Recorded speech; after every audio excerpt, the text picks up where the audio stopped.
Les faits restent les faits. Alors que Pierre était devenu, dans l'Église primitive, un personnage vénéré, aucun évangéliste n'hésite à rappeler qu'il a renié son maître, voir Marc 14, 66, 72. Alors que l'homme idéal du premier siècle était plutôt l'homme stoïque, héroïque, impassible.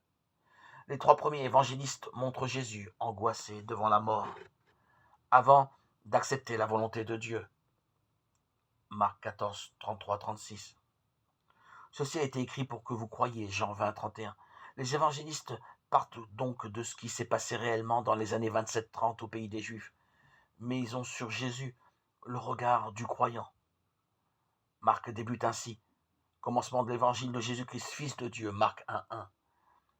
Il y a dans ce titre et l'histoire et la foi. Cet homme qui a fait parler de lui, cela est l'histoire. Et pour Marc, à part de tous les autres, cela est la foi. Les évangiles ne sont pas des reportages neutres, mais des prises de position, des professions de foi en Jésus. Et cette façon de voir influence fortement la rédaction de bien des pages.